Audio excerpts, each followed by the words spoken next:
440 নম্বর পেজের 16 নম্বর সেটটা দেখো। ভূপৃষ্ঠের সমতলীকরণ ঘটার প্রক্রিয়া হলো পর্যায়ন।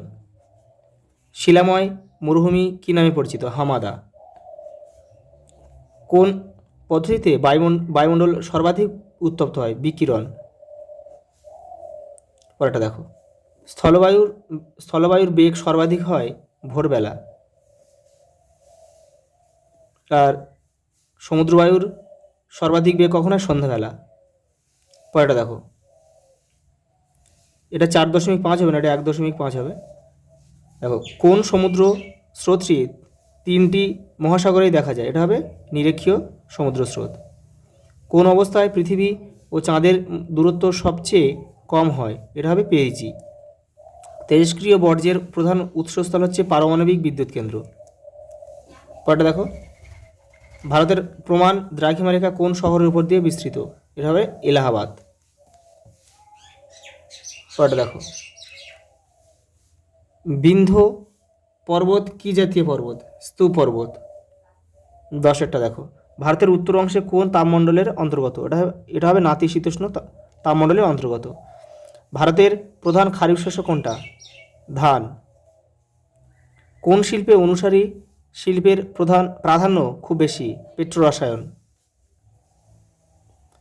পরেরটা দেখো। কোন কেন্দ্রশাসিত অঞ্চলে জনঘনত্ব সবচেয়ে কম? দেখো, এটা কিন্তু লাদাখ হবে, কিন্তু অপশান যেহেতু দেখো যে 4টে দিয়েছে তার মধ্যে আন্দামান নিকোবরটা হবে। ভারতের প্রধান মহাকাশ গবেষণা সংস্থা ইসরো। পরেরটা দেখো। ইসরো সদর দপ্তর কোথায় অবস্থিত? বেঙ্গালুরু। দেখো, পরেরটা দেখো। শুদ্ধ অশুদ্ধ দিয়েছে। জলপ্রপাতের পাদদেশে মন্থকূপ সৃষ্টি হয়, এটা অশুদ্ধ হবে। এটা কী হবে? প্রপাতকূপ হবে। প্রপাতকূপ হলে বাঁকুড়া শুদ্ধ হতো। সমভূমির চেয়ে পর্বতে বায়ুর চাপ কম, এটা শুদ্ধ হবে। সেলুলোজ কাগজ এক প্রকার শিল্পজাত বর্জ্যের উদাহরণ, এটা শুদ্ধ। নদী উপত্যকার নতুন পলিমাটিকে রেগুড় বলে, এটা ভুল হবে, এটা অশুদ্ধ হবে, এটা হবে খাদার। এককভাবে লৌহ ইস্পাত শিল্প হলো ভারতের সর্ববৃহৎ শিল্প, এটাও কিন্তু অশুদ্ধ হবে, এটা হচ্ছে কার্পাস বয়ন শিল্প হবে। করমণ্ডল উপকূলে বছরে 3বার বৃষ্টিপাত হয়, এটাও অশুদ্ধ হবে, এটা হবে 2বার।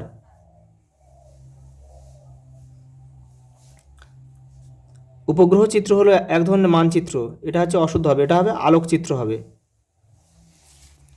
দেখো, শূন্যস্থান দিয়েছে। হিম উপত্যকা হলো ইংরেজি ইউ অক্ষরের মতো। জেড বায়ু বায়ুমণ্ডলের উচ্চ ট্রপোস্ফিয়ার স্তরে প্রবাহিত হয়। পরেরটা দেখো। যে বর্জ্য মাটিতে মেশে না তাকে বলে জৈব অভঙ্গুর বা নন বায়োডিগ্রেডেবল। উত্তর ভারতে নিত্যবহ খালের সংখ্যা অনেক বেশি। ছোটনাগপুর মালভূমিতে আর্দ্র পর্ণমোচী বৃক্ষ জন্মায়। কোয়েম্বাটুর শহরকে দক্ষিণ ভারতের ম্যানচেস্টার বলে। ভার্নিয়ার হলো একটি এককহীন স্কেল। দেখো, এসকিউ দিয়েছে। দেখো, নদীক্ষয়ের সর্বশেষ সীমা কোথায়? সমুদ্রতল। দিনের কোন সময়ে আপেক্ষিক আর্দ্রতা সবচেয়ে বেশি হয়? ভোরের বেলা। সমুদ্র জলের একই স্থানে ওঠানামা করাকে কি বলে? সমুদ্র তরঙ্গ।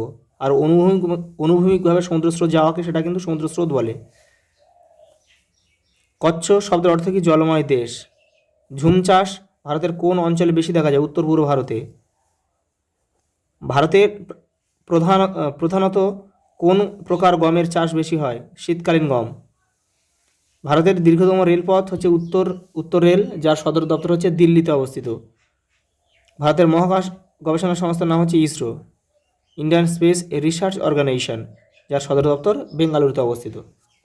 দেখো, এটা ছক দিয়েছে। দেখো, 10 ডিগ্রি চ্যানেল আন্দামান ও নিকোবরের মাঝে অবস্থিত, তাহলে এখানে লিখবো 2.4.1। কেউ তীর চিহ্ন দিয়ে কিন্তু মেলাবে না। দেখো, কারেওয়া মৃত্তিকা জম্মু কাশ্মীরে দেখা যায়। 2.4.2। বারাণসীতে রেল ইঞ্জিন তৈরির কারখানা রয়েছে, উত্তরপ্রদেশের বারাণসীতে। আর পুসা হচ্ছে কেন্দ্রীয় কৃষি গবেষণাগার। 2.4.5। সরি, হ্যাঁ, এটা 4 হবে, এটা ভুল আছে, এটা 4 হবে। এটাও 4 হবে। দেখো এরপর আমরা ম্যাপ পয়েন্টিংটা সলভ করব। দেখো ম্যাপের প্রথমে তোমরা নাম, রোল আর রেজিস্ট্রেশন নাম্বারটা খুব সুন্দর করে পেন দিয়ে লিখবে, আর ভিতরটা সব পেন্সিলে করবে। তোমাদের ভিডিওটা ভালোভাবে বোঝার জন্য কিন্তু আমি পেন দিয়ে করলাম। দেখো প্রথমে কী দিয়েছে, দেখো আরাবল্লী পর্বত। দেখো রাজস্থানে আরাবল্লী পর্বত কোথায় রয়েছে, দেখো রাজস্থানে রয়েছে, এই যে এই জায়গাটায়। এখান থেকে এইভাবে এঁকে দেবে, আরাবল্লীর দাগ নাম্বারটা কিন্তু অবশ্যই দেবে। দেখো পরে কী রয়েছে, দেখো নর্মদা নদী রয়েছে, দেখো এই যে ঠিক এই জায়গাটায় নর্মদা নদী রয়েছে। গ্রস্ত উপত্যকার মধ্যে দিয়ে প্রবাহিত একমাত্র নদী হচ্ছে নর্মদা, 6.2। তীর চিহ্ন কিন্তু অবশ্যই দেবে। চিল্কা হ্রদ, এই যে ভারতের বৃহত্তম উপহ্রদ, এই যে এই খাঁজটা এটাই হচ্ছে কিন্তু চিল্কা, 6.3। বছরে 2বার বৃষ্টিপাত যুক্ত অঞ্চল কি, করমণ্ডল উপকূল, এই যে এখান থেকে এটা তোমরা এখানেও করতে পারো। এই যে পাঞ্জাব হরিয়ানা এই জায়গাটা কিন্তু করা যায়, পশ্চিমী ঝঞ্ঝার ফলে কিন্তু এটা এখানেও কিন্তু বছরে 2বার বৃষ্টিপাত হয়। একটি পলি মৃত্তিকা অঞ্চল, দেখো আমরা এই জায়গাটা করব।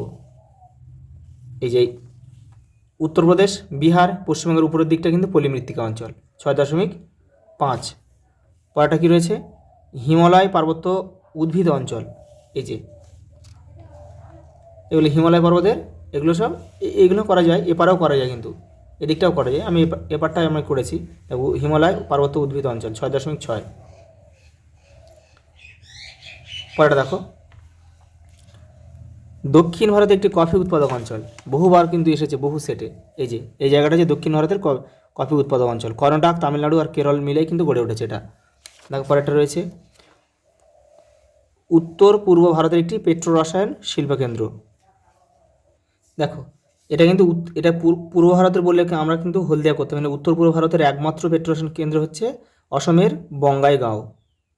এটা কিন্তু লিখে দিতে হবে একটু, নাহলে তোমরা এটা মনে রাখতে পারো না। বঙ্গাইগাঁও, এই যে এই জায়গাটায়, এই দেখো এই জায়গাটায় আমাদের পশ্চিমবঙ্গ এখানে শেষ হচ্ছে, আর ঠিক এই সীমানায় রয়েছে বঙ্গাইগাঁও, এখানে কিন্তু পেট্রো রসায়ন শিল্পকেন্দ্র রয়েছে। পরটা দেখো, নিউ ম্যাঙ্গালোর বন্দর, এটা কিন্তু পশ্চিম ভারতে রয়েছে। দেখো এটা দক্ষিণ ভারত, দেখো দক্ষিণ ভারতে এই যে এই জায়গাটায় নিউ ম্যাঙ্গালোর, 6.9 নিউ ম্যাঙ্গালোর এই জায়গাটায়। ভারতের অর্থনৈতিক রাজধানী কি, ভারতের অর্থনৈতিক রাজধানী হচ্ছে মুম্বাই। এই দেখো এই জায়গাটায়, এই যে সরি এটা তো নয়, এই যে 6.10 এই যে মুম্বাই এই জায়গাটায়। দেখো ওটা পুরোটা একটু ছোটো করে দেখে নাও, পুরোটা ম্যাপটা। এই যে আজ এই পর্যন্ত, দেখা হবে পরের ভিডিওতে।